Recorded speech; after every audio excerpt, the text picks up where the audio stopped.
छत्तीसगढ़ देख रहे हैं आप। मैं हूं आपके साथ प्रशांत कटारे और बुलेटिन की शुरुआत बड़ी खबर के साथ करेंगे। बड़ी खबर भोपाल से है। पंचायत चुनाव को टालने के लिए राज्य सरकार सिफारिश कर सकती है। गृह मंत्री नरोत्तम मिश्रा ने इसके संकेत भी दिए हैं। कोरोना की वजह से चुनाव टाला जा सकता है। चुनाव किसी की जिंदगी से बढ़कर नहीं है। गृह मंत्री नरोत्तम मिश्रा का यह बयान है। पंचायत चुनाव के मद्देनजर माना जा रहा है कि राज्य सरकार पंचायत चुनाव टालने की सिफारिश कर सकती है। गृह मंत्री नरोत्तम मिश्रा ने भी इस बात के संकेत दे दिए हैं। उनका यह भी कहना है कि कोरोना की वजह से टाला जाना चाहिए चुनाव किसी की जिंदगी से बढ़कर नहीं है। किसी की जिंदगी से बड़ा नहीं है। लोगों की जान हमारे लिए पहली प्राथमिकता। और पंचायत चुनाव का जो पूर्व का अनुभव है, जो कोरोना काल में हुए थे अन्य प्रदेशों में, उनसे काफी नुकसान हुआ था लोगों की सेहत का। और इसलिए मेरी व्यक्तिगत राय यह है कि कोरोना की दहशत और आहट को देखते हुए पंचायत चुनाव को टाला जाना चाहिए। चुनाव किसी की जिंदगी। नरोत्तम मिश्रा को आप सुन रहे थे। गृह मंत्री हैं मध्य प्रदेश के नरोत्तम मिश्रा, और वो कह रहे हैं कि किसी की जान के साथ खिलवाड़ नहीं किया जाना चाहिए। जो पंचायत चुनाव है उन्हें टाला जाना चाहिए। संभव है कि सिफारिश भी कर दे राज्य सरकार पंचायत चुनाव को टालने की। मनोज राठौर हमारे साथ बने हुए हैं और जानकारी के साथ भोपाल से।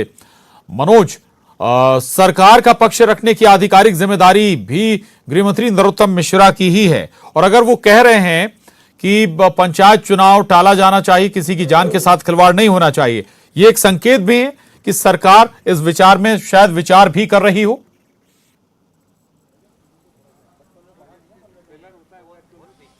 जी बिल्कुल प्रशांत, क्योंकि सरकार ये क्लियर कर चुकी है कि जो भी पंचायत चुनाव होना है वो बिना आरक्षण के नहीं होंगे। ये बात पहले ही सरकार की तरफ से स्पष्ट की जा चुकी, लेकिन अब जो है वो अब संकेत दिए गए हैं और कोरोना को आधार बनाकर जो है सरकार अब बड़ा फैसला भी ले सकती है। इस तरीके के संकेत गृह मंत्री नरोत्तम मिश्रा के बयान के दौरान सामने आए। उन्होंने साफ तौर से कहा है कि किसी की जिंदगी से बढ़कर चुनाव नहीं है, और इलाहाबाद कोर्ट ने जो अपील की थी उसी आधार पर उन्होंने अपना ये बयान दिया और कहा है कि जो चुनाव है उसको मेरी व्यक्तिगत राय है कि टालना चाहिए। जी बिल्कुल। मनोज रहिएगा, मैं आपके पास दोबारा आ रहा हूं। और मुख्यमंत्री शिवराज सिंह चौहान का भी संदेश हम सुन लेते हैं, इसके बाद आपके पास लौटते हैं। भाइयों, बेटे और बेटियों, मध्य प्रदेश में आज कई महीनों बाद कोविड के 30 नए प्रकरण मिले हैं। कल अपने पूरे देश में भी 7,495 पॉजिटिव प्रकरण पूरे देश में आए हैं। और एक बात जो मन में चिंता पैदा करती है, महाराष्ट्र, गुजरात और दिल्ली तीनों राज्यों में पिछले एक सप्ताह से पॉजिटिव केसों में लगातार वृद्धि हो रही है, लगातार बढ़ोतरी हो रही है। कल महाराष्ट्र में 1201, गुजरात में 91 और दिल्ली में 125 प्रकरण आए हैं। हम सब जानते हैं इन राज्यों से मध्य प्रदेश में आना जाना लगातार बना रहता है, और पूर्व के अनुभव भी हमें ये बताते हैं कि पिछली बार भी महाराष्ट्र में पॉजिटिव केस बढ़ना शुरू हुए, गुजरात में बढ़े, और उसके बाद मध्य प्रदेश में लगातार पहली हो या बाद में दूसरी लहर आई। और दूसरी लहर में जो कष्ट हमने भुगते हैं वो हम कभी भूल नहीं सकते। अगर पुरानी दोनों लहरों को भी देखा जाए, पहली हो या दूसरी हो, प्रारंभ इंदौर भोपाल से ही हुई। और अभी इंदौर तथा भोपाल में प्रकरण बढ़ के लगभग साप्ताहिक प्रकरण नवंबर महीने की तुलना में दिसंबर में 3 गुने हो गए हैं। कोरोना ने अपना स्वरूप बदला है और नया स्वरूप ओमिक्रॉन के रूप में देश के 16 राज्यों में आ चुका है। इस संभावना से इनकार नहीं किया जा सकता कि मध्य प्रदेश में भी ओमिक्रॉन वायरस के केस मध्य प्रदेश में जल्दी आ जाएं। यदि हम पूरी दुनिया का भी अध्ययन करें और पूरी दुनिया का अनुभव देखें तो ओमिक्रॉन बहुत तेजी से फैलता है। इंग्लैंड में 1 लाख केस प्रतिदिन आ रहे हैं। अमेरिका में भी लगभग 2.5 लाख केस प्रतिदिन आ रहे हैं। यूरोप में भी ओमिक्रॉन बहुत तेजी से बढ़ रहा है और उपरोक्त सभी कारणों को देखते हुए मुझे अंतरात्मा से लगता है कि ये सही समय है जब हम सचेत हो जाएं, कोविड की तीसरी लहर को आने से रोकें, तेजी से संक्रमण ना फैले, इसके लिए हर आवश्यक उपाय करें। और इसलिए मेरे प्रिय बहनों और भाइयों, भारत सरकार ने भी कुछ गाइडलाइन जारी की है। मेरी आपसे प्रार्थना है कि अब देर ना करें, मास्क जरूर लगाएं, सोशल डिस्टेंसिंग बनाएं, अनावश्यक भीड़ में ना जाएं, अनावश्यक जमावड़ा ना हो। और अब तक अगर किसी ने वैक्सीन का डोज नहीं लिया, टीका नहीं लगवाया, तो टीका जरूर लगवाएं। पहला लगा लिया हो तो दूसरे में देर ना करें।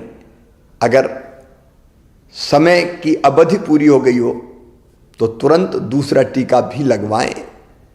इसके साथ ही हमने पहले ही तय कर दिया था कि स्कूल में जो हमारे बच्चे हैं वो 50% की संख्या में ही जाएंगे ताकि वहाँ सोशल डिस्टेंसिंग बनी रह सके। हम आज एक फैसला और कर रहे हैं कि रात्रिकालीन कर्फ्यू रात 11 बजे से लेके सुबह 5 बजे तक लगा रहेगा। अगर आवश्यकता पड़ी तो कुछ और उपाय हम जरूर करेंगे। और हाँ, अगर कोविड का कोई पॉजिटिव केस आता है तो घर में अगर पर्याप्त स्थान है तो घर में उसको आइसोलेट करके इलाज करेंगे, और नहीं तो हर हालत में उनको हमको अस्पताल में ही भर्ती कराना चाहिए ताकि परिजन वायरस के संक्रमण से बच सकें। सावधान रहना है, याद रखना सावधानी में ही सुरक्षा है। मेरी प्रार्थना है आप सब सहयोग करें ताकि तीसरी लहर के संकट से हम अपने प्रदेश को बचा पाएं और अपनी जनता की जिंदगी की सुरक्षा कर पाएं। ये आप सबके सहयोग से ही होगा। बहुत बहुत धन्यवाद। मुख्यमंत्री शिवराज सिंह चौहान को सुन रहे थे। प्रदेश के नाम संदेश है मुख्यमंत्री शिवराज सिंह चौहान का। कोरोना की आहट थर्ड वेव लगभग शुरू हो चुकी है। मध्य प्रदेश में सामान्य जो पहले वेरिएंट था उसके मामले आ ही रहे हैं और संभव है कि ऐसा ना हो जो ओमिक्रॉन नया वेरिएंट है वो भी दस्तक दे दे। इस लिहाज से जनता को सतर्क होने की दरकार है। सरकार एक्टिव हो चुकी है। सरकार जनता से सहयोग की उम्मीद कर रही है। मनोज हमारे साथ लगातार बने हुए। मनोज, इससे पहले हम बात कर रहे थे कि संभव है कि पंचायत चुनाव टाल दिए जाएं और वजह कोरोना ही है, और खुद गृह मंत्री ये भी कह रहे हैं कि किसी की जान के साथ खिलवाड़ नहीं होना चाहिए किसी भी चुनाव के लिए। एक तरफ सरकार कोरोना को कंट्रोल करने की जुगत में जुटी हुई है, दूसरी तरफ पंचायत चुनाव वाकई में परेशानी बढ़ा सकते हैं। ऐसे में संभव है कि ग्राउंड रियलिटीज देखकर पंचायत चुनाव टाले भी जाएं। मनोज, जी बिल्कुल प्रशांत, आपने सही कहा क्योंकि सरकार के द्वारा जो अब कदम कोरोना के बढ़ते मामलों को लेकर उठाए जा रहे हैं उसके तहत कल ही जनता को संबोधित करते हुए सीएम शिवराज सिंह चौहान ने तमाम गाइडलाइनों का उन्होंने जिक्र किया। उसके बाद तमाम पाबंदियां भी जो है मध्य प्रदेश में नाइट कर्फ्यू के साथ तमाम गाइडलाइन के तहत लगाई भी गई है। लेकिन क्योंकि अब पंचायत चुनाव होना है, नामांकन हो चुके हैं, 6 जनवरी को पहले चरण का चुनाव होना है। आगे हालांकि राज्य निर्वाचन आयोग ने जो भी नतीजे हैं, जो भी मतगणना है उस पर रोक लगाने के आदेश जारी किए थे, लेकिन जो निर्वाचन की प्रक्रिया थी उस पर किसी तरीके की रोक नहीं लगाई गई थी और आरक्षण को लेकर जरूर अभी भी पेंच फंसा हुआ है। सुप्रीम कोर्ट ने तत्काल सुनवाई से मना करके 3 जनवरी को सुनवाई करने के लिए कहा है। तो ऐसे में सियासत भी जो है पंचायत के चुनाव पर हो रही है, लेकिन जिस तरीके से कोरोना के मामले बढ़ते जा रहे हैं और सरकार की तरफ से हर संभव जो सख्ती है वो बरतने की बात की जा रही, तो ऐसे में अब संकेत भी सरकार की तरफ से मिलने लगे। खुद गृह विभाग के मुखिया नरोत्तम मिश्रा ने कहा है कि अब इस चुनाव को टाला जा सकता है क्योंकि किसी की जिंदगी से बड़े चुनाव नहीं होते। और उन्होंने इस बात का भी जिक्र किया है कि जो चुनाव हुए थे उस दौरान कोरोना के जो हालात थे उसका कितना नुकसान आम जनता को भुगतना पड़ा था, तो इस बात का भी जिक्र किया है। तो अब आने वाले समय में ये संभावना जताई जा रही है कि अब चुनाव टालने की तरफ जो है सरकार बढ़ रही है क्योंकि सरकार किसी तरीके का रिस्क जो है वो नहीं लेना चाहती। यही कारण है कि अब इस तरीके की बयानबाजी सरकार की तरफ से निकलकर सामने आने लगी है, तमाम कदम उठाने की बात की जा रही है। लेकिन अभी फिलहाल निर्वाचन की प्रक्रिया जारी है, किसी तरीके का बयान राज्य निर्वाचन के आयोग की तरफ से अभी तक नहीं आया है। बिल्कुल बिल्कुल, राज्य निर्वाचन आयोग की तरफ से नहीं आया, लेकिन लोगों की सुरक्षा भी जरूरी है जिस पर गौर करना भी जरूरी है। चुनाव ठीक है, चुनाव होने भी चाहिए, लेकिन जो बात गृह मंत्री कह रहे हैं कि किसी की जान के साथ खिलवाड़ के साथ नहीं होना चाहिए, किसी भी सूरत में सुरक्षा प्रायोरिटी होनी चाहिए, प्राथमिकता होनी चाहिए। मनोज, हालांकि आरोप इस पर जरूर लगाए जाएंगे, कहा जाएगा कि सरकार चुनाव कराना ही नहीं चाहती है, सियासत जरूर होगी और शायद संभव है कि ये शुरू हो भी जाए। मनोज,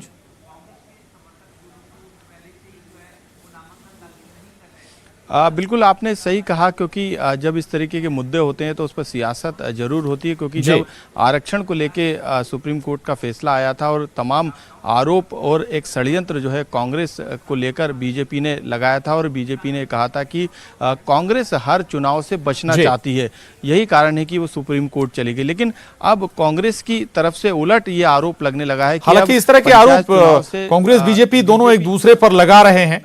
मनोज रहेगा, मैं आपके पास आ रहा हूं। पंकज चतुर्वेदी जी बीजेपी से हमारे साथ जुड़े हैं इस वक्त। पंकज जी, चलिए संपर्क कट गया है पंकज जी से। मनोज अपनी बात पूरी करिएगा। और जैसा कि हम जिक्र भी कर रहे थे, गाइडलाइन भी नाइट कर्फ्यू की जारी हो गई है। संभव है कि अगर मामले बढ़ते हैं तो ये गाइडलाइन फिर बदलें, कुछ और ज्यादा सख्ती हो, नई गाइडलाइंस मार्केट के लिहाज से आए, पब्लिक प्लेस के लिहाज से आए। मनोज,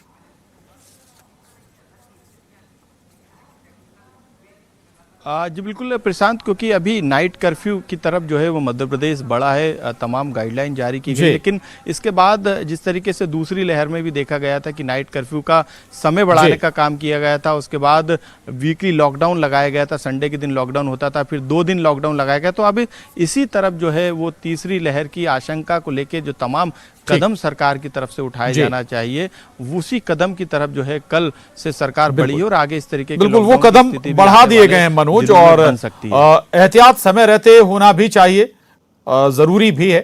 पंकज चतुर्वेदी जी हमारे साथ जुड़ गए हैं बीजेपी से। पंकज जी, गृह मंत्री को हम सुन रहे थे, वो कह रहे हैं कि पंचायत चुनाव टाले जाने चाहिए, किसी की जान के साथ खिलवाड़ नहीं होना चाहिए, बात बिल्कुल ठीक है। तो इस पर कोई विचार भी हो रहा है क्या? सरकार अपनी तरफ से ऐसा कोई कदम भी उठा सकती है? पंकज जी, प्रशांत जी, हमको एक पक्ष समझना पड़ेगा, वो पक्ष है उसका नाम है राज्य निर्वाचन आयोग, और चुनाव की प्रक्रिया का श्री गणेश और समापन राज्य निर्वाचन आयोग की अधिसूचना के माध्यम से होता है। ठीक है। और राज्य निर्वाचन आयोग एक स्वतंत्र संस्थान है और अपने स्तर पर निर्णय लेता है। सरकार आग्रह जरूर कर सकती है, पर उस आग्रह को स्वीकारना अस्वीकारना, मैं उसी आग्रह का जिक्र कर रहा था। जी, मैंने वही बात आपसे बात कर रहा हूँ मैं कि मुझे लगता है कि गृह मंत्री जी ने कहा है तो निश्चित तौर पर इस विषय में विमर्श भी होगा, मंथन भी होगा और आवश्यकता पड़ेगी तो आग्रह भी किया जाएगा। लेकिन जो गृह मंत्री जी ने कहा वो बिल्कुल सत्य कहा कि जिस प्रकार की परिस्थितियां मध्य प्रदेश में हम सब जानते हैं, कल माननीय मुख्यमंत्री जी ने विशेषज्ञों से परामर्श किया और अब मध्य प्रदेश में आज से रात्रिकालीन कर्फ्यू प्रारंभ है। सोशल डिस्टेंसिंग की बात की जा रही है, मास्किंग की बात की जा रही है। उद्देश्य है प्रशांत जी कि मध्य प्रदेश में जो संभावित कोरोना की तीसरी लहर है वो मध्य प्रदेश में ना आ पाए। तो ऐसे में यदि गृह मंत्री जी का सोच है कि यदि पंचायत चुनाव को टाला जाए तो बिल्कुल ठीक सोच है और मुझे लगता है कि कुछ विषयों पर राज्य निर्वाचन आयोग स्वतः संज्ञान भी ले सकता है। तो आवश्यक नहीं कि सरकार का आग्रह, किसी संस्था का आग्रह हो। राज्य निर्वाचन आयोग एक स्वतंत्र संवैधानिक संस्थान है और यदि उनको लगता है कि मध्य प्रदेश में कोरोना की ओमिक्रॉन के या डेल्टा ओमिक्रॉन के संक्रमण की तीव्रता बढ़ती नजर आ रही है तो राज्य निर्वाचन आयोग खुद भी निर्णय कर सकता है। पर मैं गृह मंत्री जी की बात से अक्षरशः पूर्णतः सहमत हूँ कि जैसी परिस्थितियां कोरोना की तो सतर्कता के चलते, सजगता के चलते, एहतियात बरतने के चलते मध्य प्रदेश में पंचायत चुनाव को टाला जाना चाहिए। जी, और हो सकता है कि आम जन भावना भी यही हो। निश्चित तौर पर हो सकती है प्रशांत जी, पंकज जी, मैं सहमत हूँ प्रशांत जी, बिल्कुल हो सकता है। क्योंकि यदि आप सामान्य व्यक्ति की बातचीत करें तो आज सबके लिए सबसे बड़ी प्राथमिकता और वरीयता उनका खुद का स्वास्थ्य होता है। तो यदि आम आदमी भी इस पक्ष में सहमत हो, सरकार के लोग सहमत हो, तो मुझे लगता है कि राज्य निर्वाचन आयोग के इस पर स्वयं स्वतः संज्ञान लेना चाहिए, विमर्श करना चाहिए। और यदि राज्य निर्वाचन आयोग उचित समझेगा तो जितना मैं जानता हूं कि राज्य निर्वाचन आयोग को इतनी शक्तियां और अधिकार प्राप्त हैं कि स्वास्थ्य के चलते, कोरोना संक्रमण के चलते राज्य निर्वाचन आयोग इन चुनावों को स्थगित कर सकता है, जैसा का गृह मंत्री जी का आशय और आग्रह है। जी, पंकज जी रहिएगा हमारे साथ। और कांग्रेस विधायक कुणाल चौधरी जी हमारे साथ जुड़ रहे हैं। कुणाल जी, गृह मंत्री को हम सुन रहे थे, एक संभावना ये है कि अपील की जाए निर्वाचन आयोग से कि पंचायत चुनाव टाले जाएं। इसको लेकर क्या सोचना है कांग्रेस का? ठीक बात है, क्योंकि जिस प्रकार की गलती सरकार से हो गई, जिस प्रकार से इन्होंने मध्य प्रदेश की पंचायत व्यवस्था को खत्म करने की एक बीजेपी ने रखी, और वो 2019 का आरक्षण जिसे 27% आरक्षण के माध्यम से चुनाव। नहीं कुणाल जी, सरकार का या जो गृह मंत्री को हम सुन रहे थे वो ये कह रहे हैं कि पंचायत चुनाव इस लिहाज से टाले जाने चाहिए क्योंकि कोरोना संक्रमण एक बार फिर बढ़ रहा है और कोरोना अगर बढ़ रहा है तो फिर किसी की जान के साथ खिलवाड़ नहीं होना चाहिए।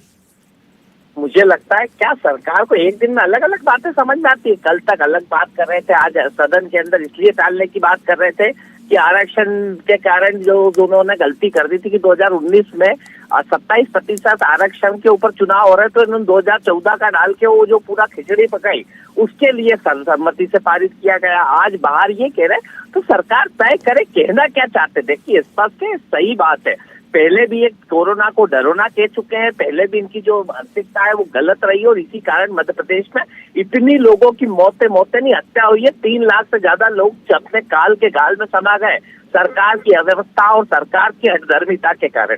और आज भी सरकार किसी हठधर्मिता के कारण, पर सरकार का कॉन्सेप्ट तो क्लियर हो। अगर कोरोना पे है तो फिर उसकी समीक्षा होनी चाहिए, उस पर चर्चा होना चाहिए सदन के अंदर बैठ के कि हमने क्या हॉस्पिटलों की तैयारी करी, क्या वेंटिलेटर्स की तैयारी करी, उस पर चर्चा करना चाहिए। बात उधर अलग कर रहे हैं। ठीक है कुणाल जी, कांग्रेस क्या सोचती है, कांग्रेस के क्या विचार हैं इस मामले में? देखिए स्पष्ट है, हम तो पहले दिन से माननीय राहुल गांधी जी ने इस हिंदुस्तान को सबसे पहले चेताया था, पर उस समय भी इनके नेता जिस तरह की हठधर्मिता कर रहे थे और उसी के कारण ये स्थितियां बद से बदतर होती। आज फिर कई चेतावनी आ रही, कई चीजें आ रही है, पर सरकार में बैठे लोग मूक दर्शक बन के बैठे। रात को 11 से सुबह 5 बजे तक का कर्फ्यू रहेगा और बाकी बड़े बड़े उत्सव में खुद बीजेपी के नेता दिन भर घूमने का काम करेंगे। तो किन तरह की नीति है, किस तरह की नीयत है, इस बात को समझने की जरूरत है। पहले तो आपके नीयत में सुधार हो कि आप चाहते क्या हो, कि आप जनता का भला करना चाहते हो कि सिर्फ जनता को मुक्त बनाना चाहते हो। आज से परसों अलग मतलब किस तरह से जी ठीक है कुणाल जी, जवाब ले लेते हैं। पंकज जी हमारे साथ जुड़े हुए हैं, आपने कई बातें कही। पंकज जी, हालांकि एक बात है कि कोरोना पर दोनों सियासी दल सहमत हैं कि भाई जनता की सुरक्षा पहले है, लेकिन आरोप आप पर सरकार पर कि कॉन्सेप्ट ही क्लियर नहीं है सरकार का। आप लॉकडाउन लगा रहे हैं लेकिन उत्सवों में सरकार या फिर पार्टी के जो नेता हैं वो जरूर शामिल हो रहे हैं। पंकज प्रशांत जी, किसी प्रकार का लॉकडाउन अभी मध्य प्रदेश में नहीं है, सिर्फ रात्रिकालीन कर्फ्यू 11 से 5 तक का। जी सोशल डिस्टेंसिंग और मास्किंग की बात की जा रही है। और जो भी सरकारी आयोजन है, भारतीय जनता पार्टी के आयोजन है, उन सारे आयोजनों में कोरोना प्रोटोकॉल का पालन किया जा रहा है। मैं उदाहरण देता हूँ, पूरे प्रदेश भर में भारतीय जनता पार्टी के प्रशिक्षण शिविर चल रहे हैं, जिला स्तर पर, मंडल स्तर पर, तो वहाँ प्रॉपर डिस्टेंसिंग मेंटेन की जाती है, मास्किंग मेंटेन की जाती है। तो अभी लॉकडाउन जैसी स्थिति नहीं, पर यदि अतिरिक्त सतर्कता बरतने के लिए मध्य प्रदेश में पंचायत चुनाव को टाला जाए, जैसा गृह मंत्री जी का, तो उससे कांग्रेस को आपत्ति क्या है? ठीक है, चलिए, बहुत शुक्रिया पंकज जी आपका। कुणाल जी आपका भी धन्यवाद न्यूज़ 18 से बात करने के लिए।